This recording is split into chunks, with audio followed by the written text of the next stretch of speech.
a great opportunity to be talking to Alyona today. Could you please introduce yourself and what do you do for business? Yeah, well, hello everyone. I'm an English teacher. I've been teaching for 6 years, and like almost even 7. Okay, anyway, 4 years I taught in Russian. Now I'm currently in China, and the same I'm doing teaching. But my dream is to become a teacher trainer. So now I'm kind of scraping through that path, preparing for CE exam to boost myself and my competence. Well, and I'm a fan of traveling, so maybe that's the reason I'm in China as well. And I love meeting people all over the world.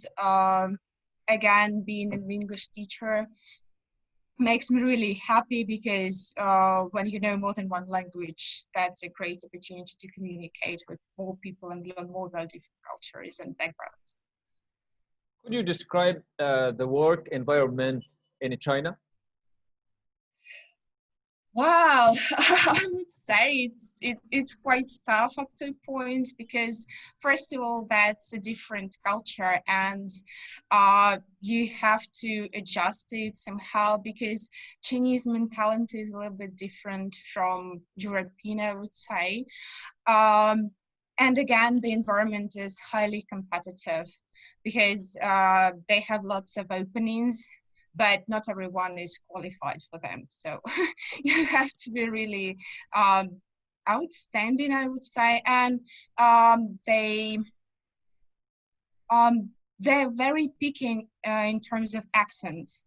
Though like ALT community doesn't take it into account so much, but here in China, you must have kind of smooth pronunciation, sound mostly like a native, but it's kind of hard and sometimes really impossible. Anyway, we have our own nationalities and identities, and get rid of the accent kind of tough.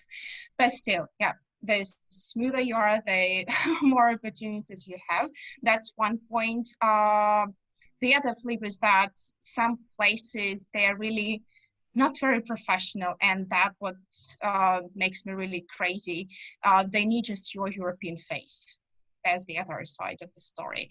And it doesn't matter how qualified you are, you still can, embark on that path, but that's not my cup of tea, definitely, because I'm up to qualified teaching, and being a teacher, that's not only my job, that's my nature, I would say. Wow. How have you changed after you started work in China?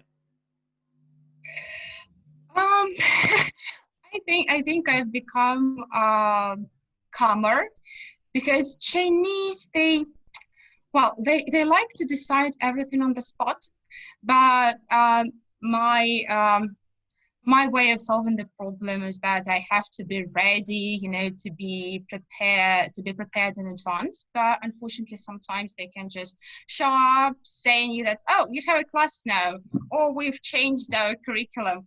Uh, and, and you have to come up with some ideas straight away. Uh, it, I'm not saying that they are bad in terms of planning. Uh, that's their nature. And as I talked to my friends, maybe they don't love so many preparations in advance because why? If it goes wrong, we can do something straight away. If it can go smoothly, so what's the purpose of thinking in advance? For me, still, it's rather hard. That's why I'm trying, not to be very emotional about what's happening around me, because anyway, I can't change the situation. Just be historical. What's the point? And of course, I think I've broadened my mind in terms of teaching because I can't speak Chinese, my bad, but still there is some benefits of it because when I'm into class and I have to talk to my students, there is only one way to communicate, that's English. And we need to cope with that somehow, despite their ages. Of course, sometimes I have Chinese assistants, but still. And that makes my classroom environment mostly 90% English speaking. And it is really crazy because back to Russia, sometimes it was different because when you know that you can communicate with your students not only in English but in your native language, it changes the situation somehow. Kind of tricky because you know that they can ask you in Russian, for example, and sometimes you respond. But here, no way, only English or maybe body language. Yeah, totally understand. Okay. Helen, can you hear me? Yep. Yeah, yeah, Yeah. yeah, yeah. So the next question is like you have interacted with the Chinese students, Chinese administration, and Chinese parents, Yep. and everything. What have you learned about the Chinese character? Well, maybe about Chinese parents because again, as I mentioned, I don't speak Chinese. I can't communicate with them because there is a rare chance that some people speak English. But speaking about my bosses or heads of department and my colleagues and students, well, first of all, they are about not to argue because if you start arguing and you know very aggressively, for instance, it means that you lose your face. You have to be calm and quiet, peaceful, no matter what. try to solve all the problems according to these rules. And if you are dissatisfied with what's happening around you, try to be persistent, but again in a very calm way. Uh, because otherwise you, I don't know, maybe you'll see yourself yeah, you'll see you like not a very mentally stable person, and that is very important. And again, one more thing, for me sometimes it was really hard to realize what I was doing wrong because nobody tells you straight away in your face that come on, look, that is our feedback, you've done better here and there. No way. They can tell, oh, that was really great, maybe you need to change this or that. But again, that's a very rare chance that you'll hear that, unless you have a very nice friend at your working environment. Otherwise, they won't tell you what you've done wrong. Because again, if they say to you that, it means that you might lose your face, hearing that you are not very good. But like for me, that's okay. If I don't have relevant feedback, it's really hard, you know, to improve yourself.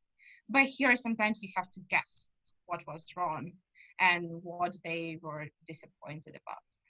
Oh. Yeah, okay. Yeah, that's something.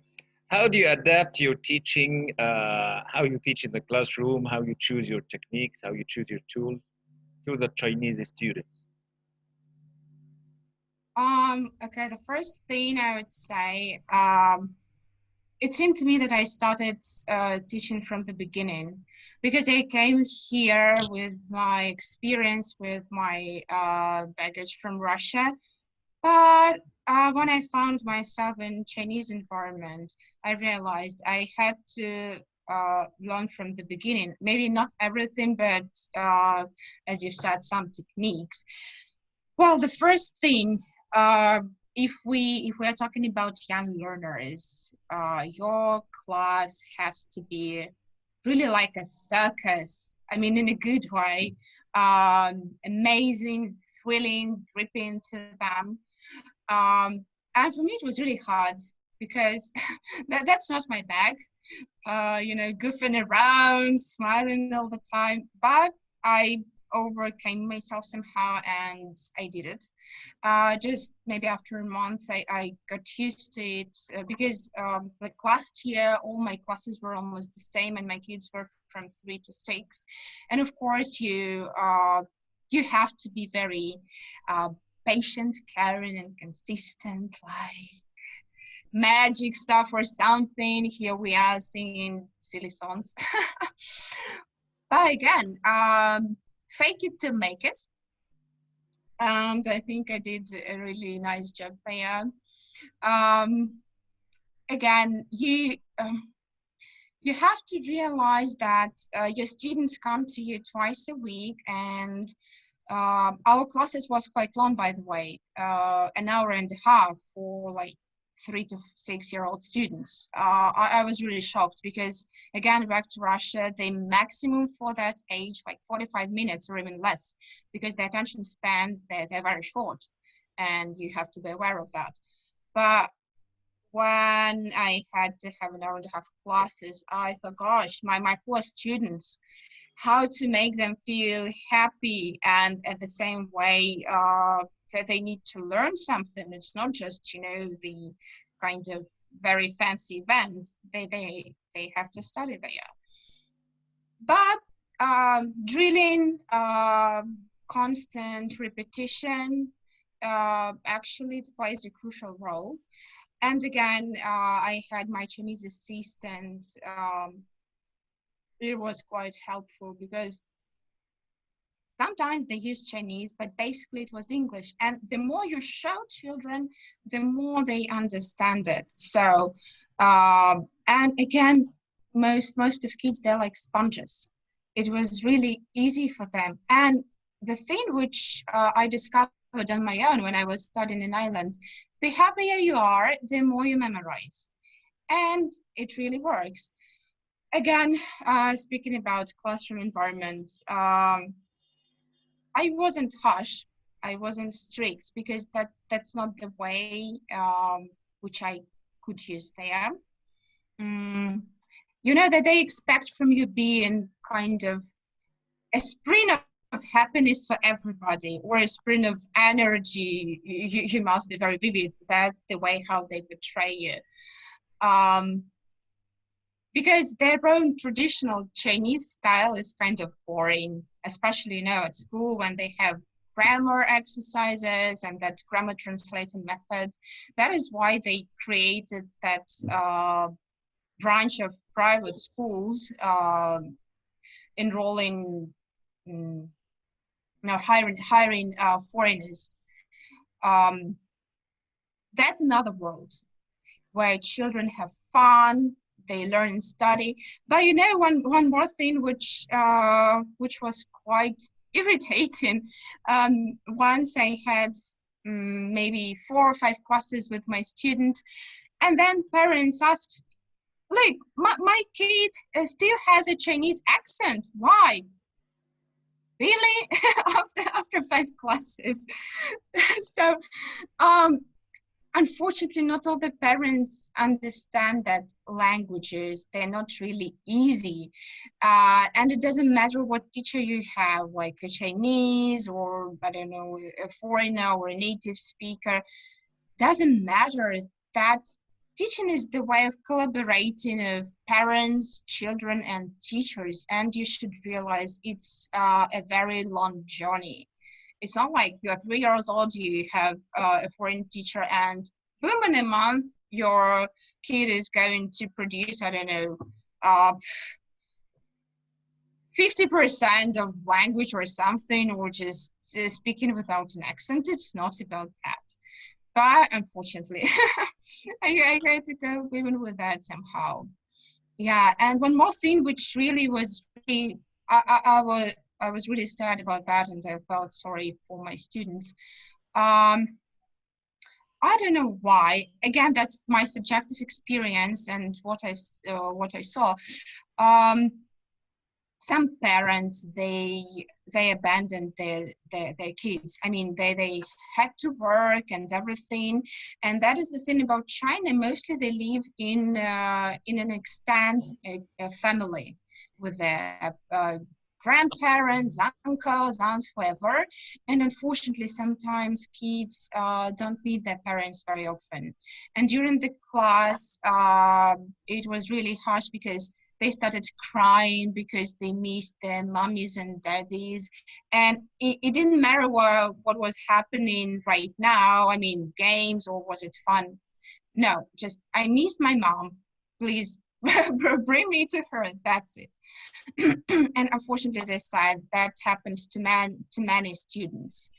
And they brought their problems into the classroom, and we had to cope with that somehow.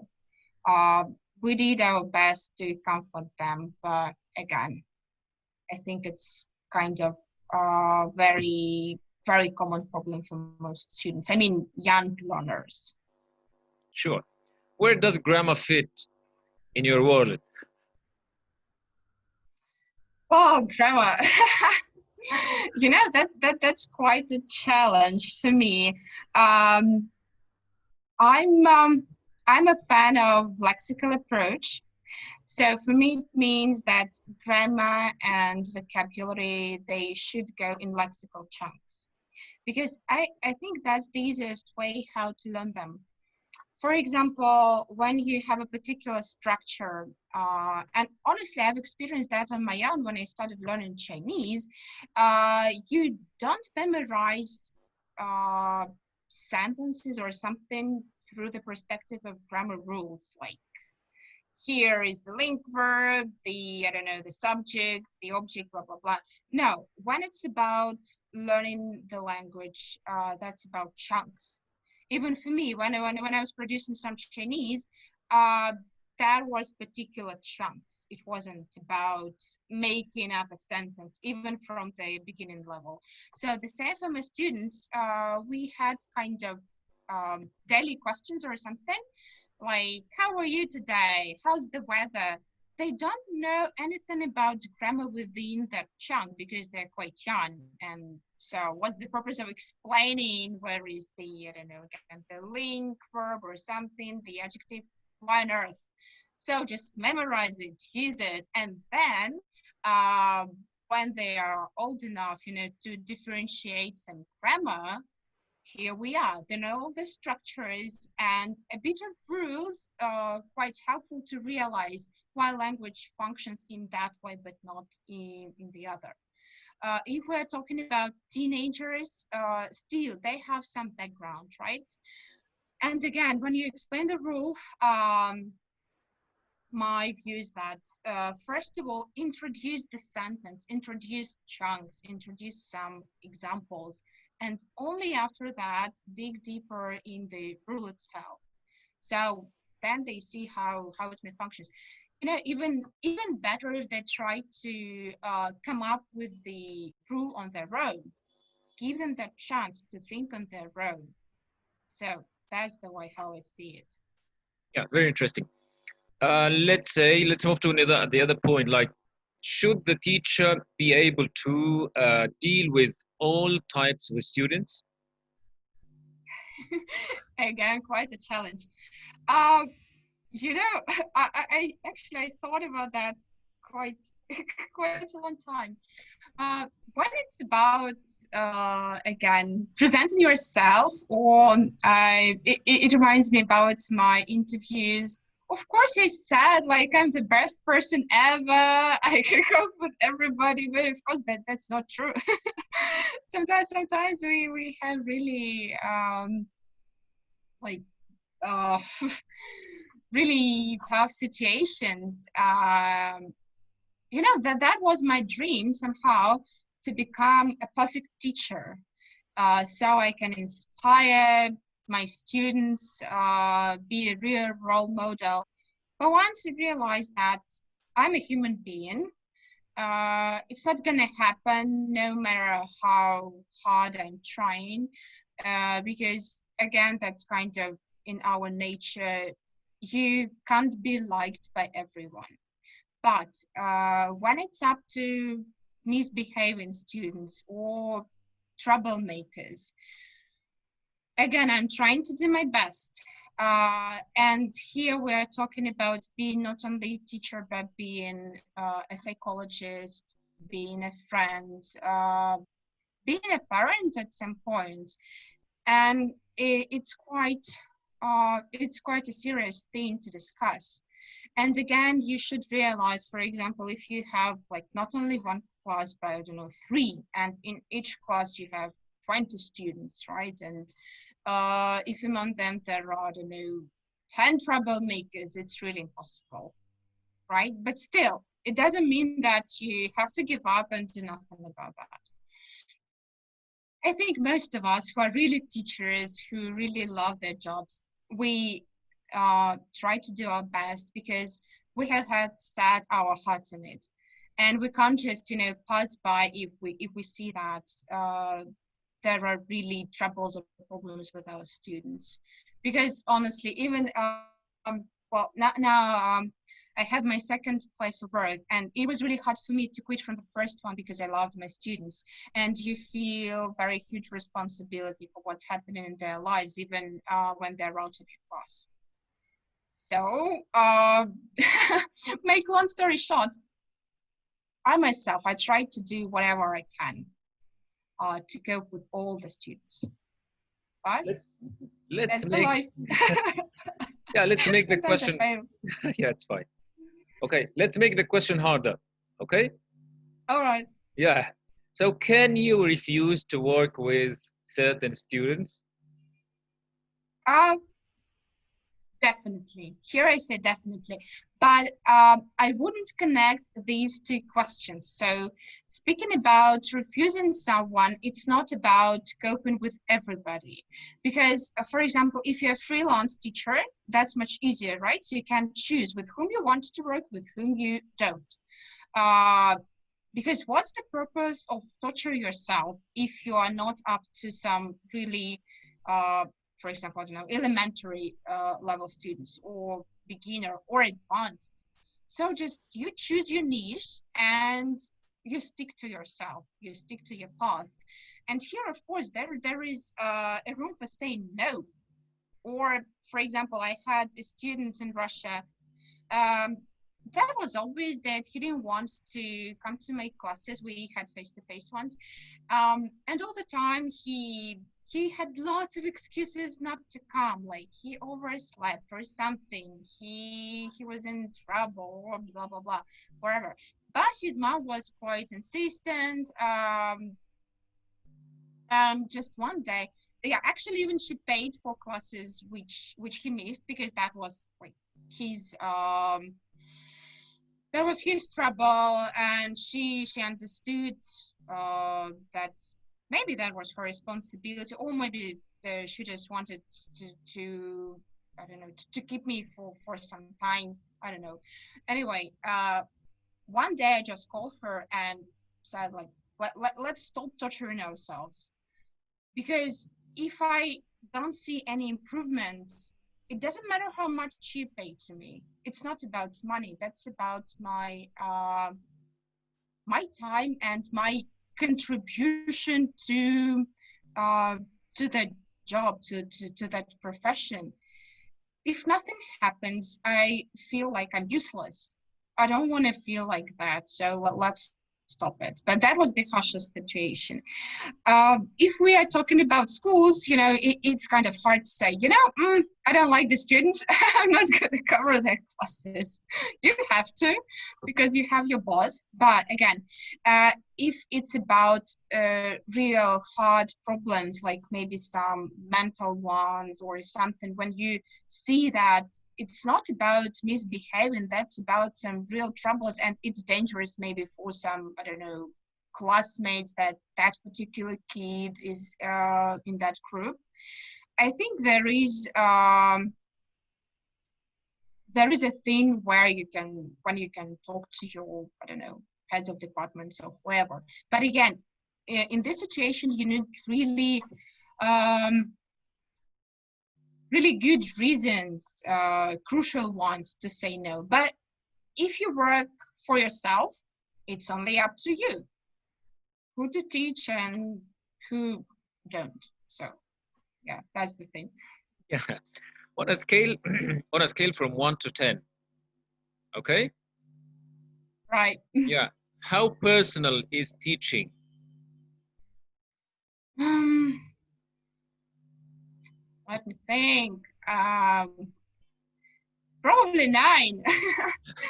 Actually, I wanted to say 10, but maybe it's too much. I would say 9 because um everything what we bring to our classroom, that's our own experience, maybe something from our childhood, that's our background. And again, in our teaching environment, I'm sure that we see our future as well.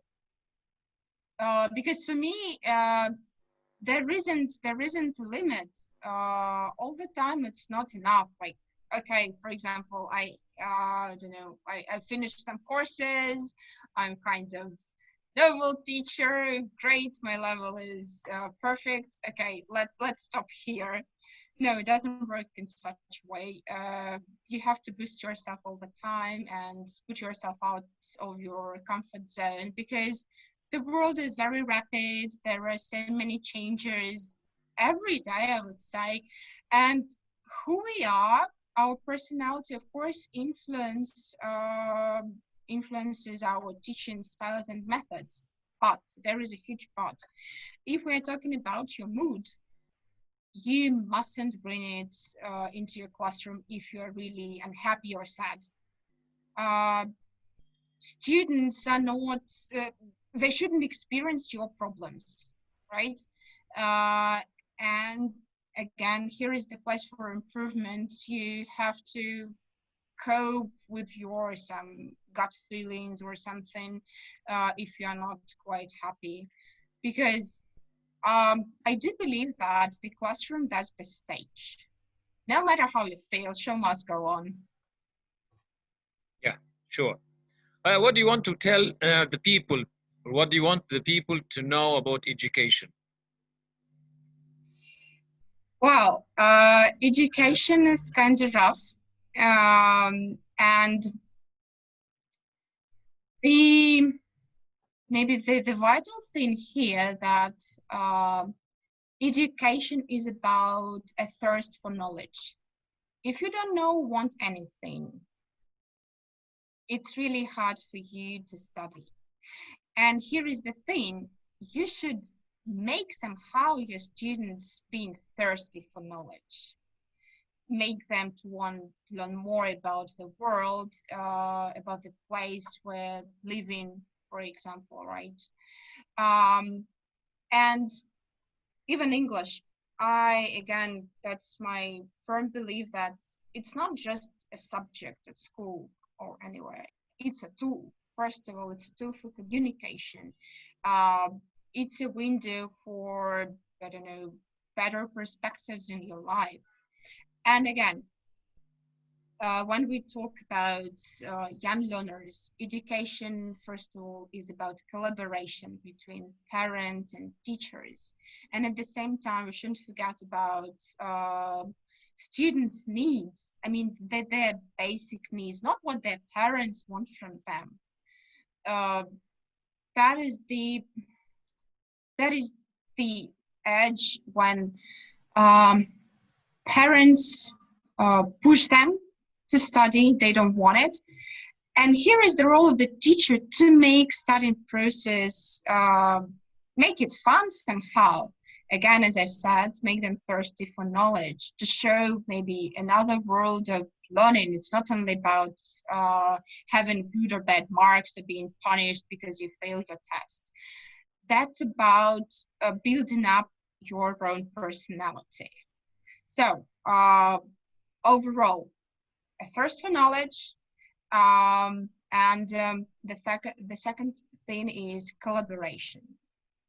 When that's about adults, again, you should have some kind of passion or craving to know more. And again, it's saying that you want to improve yourself. That's about self-development. That's the third point. Yeah, very interesting. What are some of the main misconceptions about education? Um, it's again, it's really challenging for me to respond that question. Maybe that only teachers are responsible for what's happening. Um, I don't know. It's really hard. Um, One thing which I've learned, if you are not competent, it's better to be silent, not to give any feedback, because I found myself in such situations when parents were trying to dictate me what to do. Why? That is the first thing.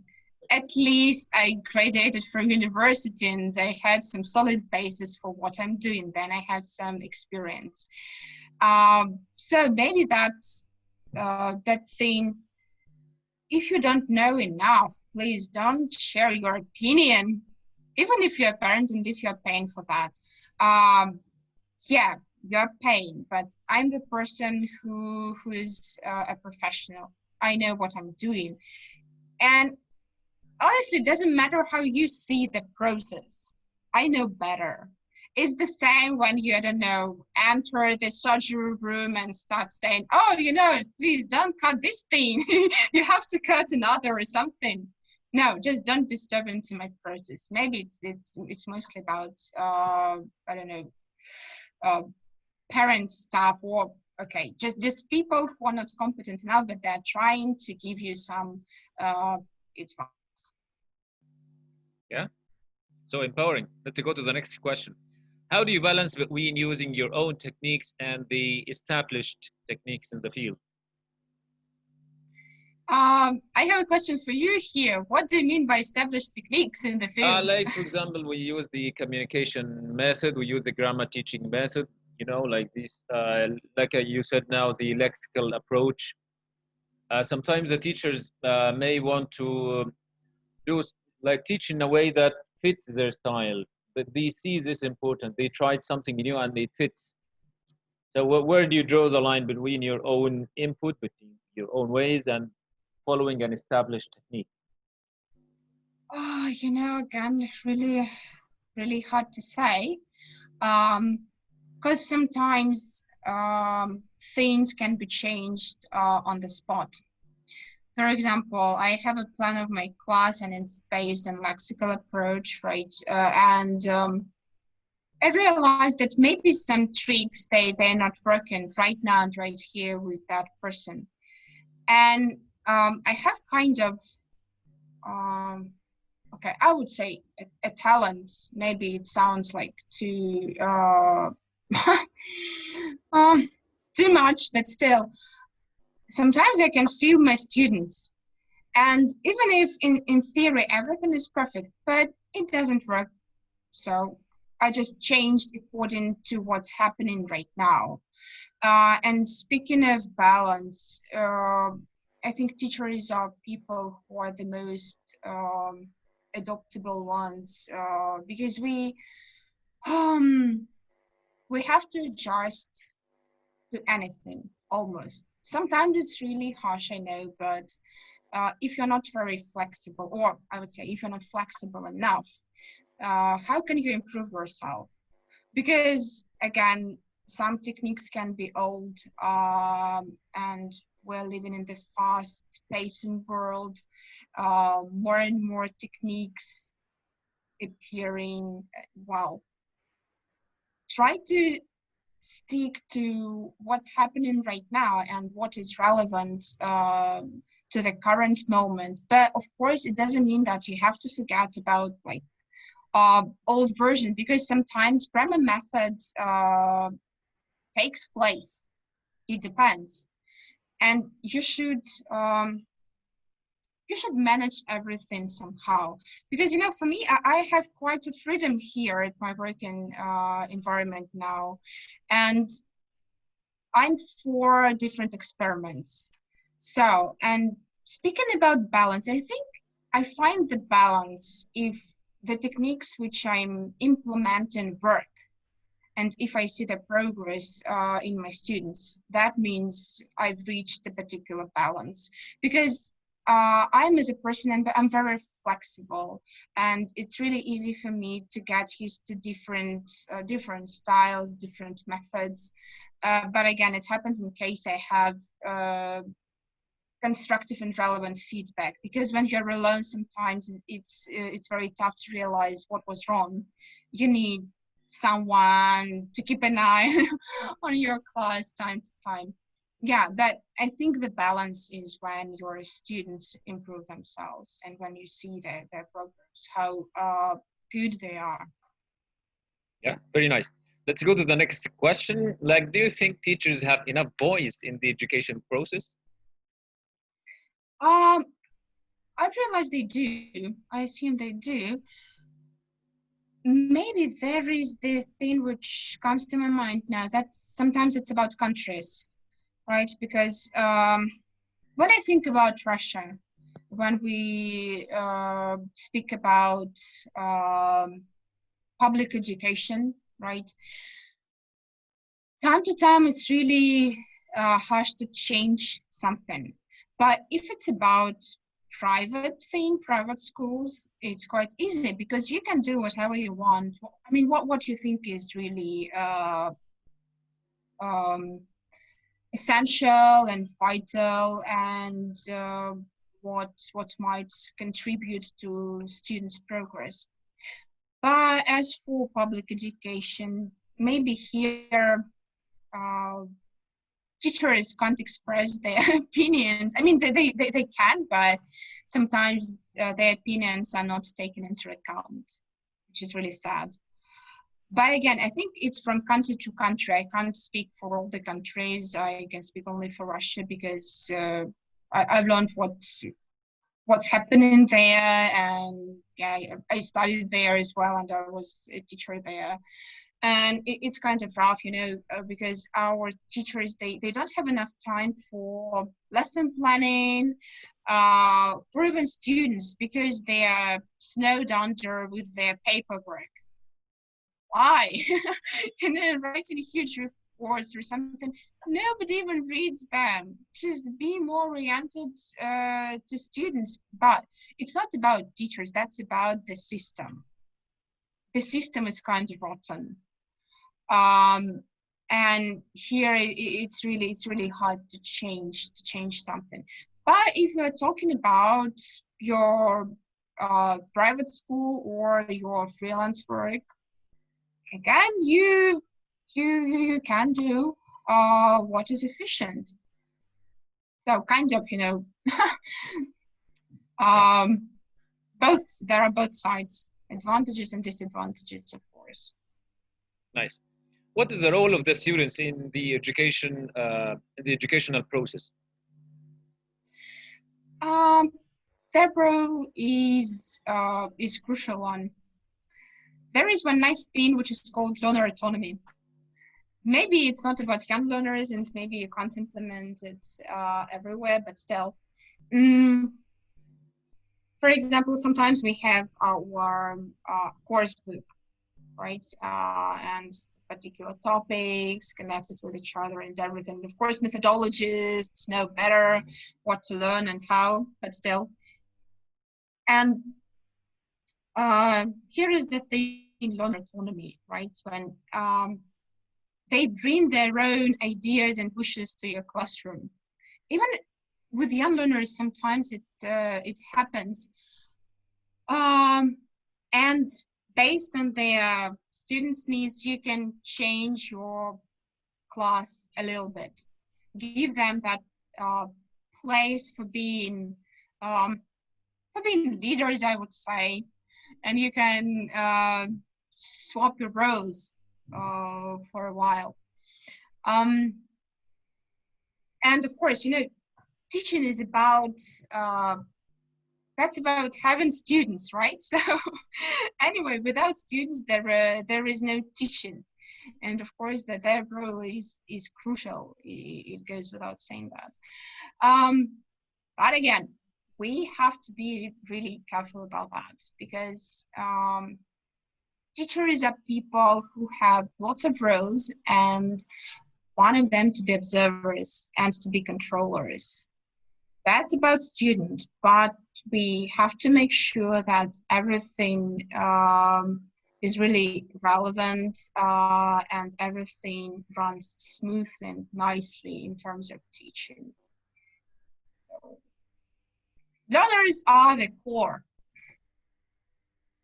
Yeah. Okay. Now, what else would you like to say? Oh, I'm quite the chatty box. Well, first of all, thank you for that conversation, because your questions, they are quite, thought-provoking. Sometimes in our, I don't know, in our daily routine, we just teach or maybe study. But for me, that was one more opportunity to stop and think about what I'm doing and how I'm doing. That's the first thing. And one more, being a teacher is a kind of very tricky and educational journey. And I think it's kind of a wish maybe for teachers, right? Please don't stop learning, because despite the fact we're teachers still, for me, that's the best thing now, to be a student. You have to learn something new, to broaden my horizons, and again, to improve myself, because as I've said, it's never enough for me. I need more. I can't just stop and say, okay, I'm done. I'm the best teacher ever. No, we are changing. Life is very fast, and it is changing as well. So we have to stick to it and we have to follow it. So never stop learning. Yeah, it's been a great pleasure talking to you today. I really appreciate your help and time. Thank you so much. So could you add one more point? Go ahead, please. Yeah, sure. One more point about Chinese teachers. So sometimes they're really great in terms of techniques and even in terms of their accents, because due to their own language, it's a little bit hard to acquire English pronunciation, but still. Unfortunately, they don't have enough strength and rights to voice in the field of education. And that is the thing. As a foreigner, I have lots of perks, and I have like bigger salary, fewer working hours in terms of Chinese, but they work really hard and they are smart enough to be leaders and to be main teachers. I don't know why the tendency has been cultivated here that foreigners are much better. If you see a European face at school, it means that's the best school ever. That's not true, because teaching is not about your face. That's not about even your nationality, because like LT community realize that accents are different. You can't get rid of them. That's about your teaching techniques. That's about your methods. And I feel really sorry to my colleagues because I can't do anything. And sometimes their opinions, they're not taken into account because, come on, you're locals. Let's listen to foreigners. Why? Everybody is human being, and everybody has their own background, their own teaching styles, and again, everyone has a right to make mistakes. Human beings, we're learning through making mistakes. But I don't know why it is established in China that only foreigners are the best. Again, I'm saying from my own experience. I've been living here only for 2 years, but from what I've seen and from what stories I've heard, it's kind of painful and hurt for me, because I'm here in that environment and I'm feeling like I'm the part of that, torture or something for Chinese, and I can't change it. And still, somehow I like being here, but and the same, I have a wish to change the situation somehow, to maybe, I don't know, bring more fresh air, so to speak. But it's really hard because even, in terms of contracts, for example, working contracts, sometimes Chinese don't read contracts, or they even don't have them. But probably it's not only about teaching area, that's about how the country functions. And it is really sad. It is really sad, because cherish what you have. Sometimes they have really great stuff, qualified, but they don't appreciate. Yeah, It is a, this is true everywhere.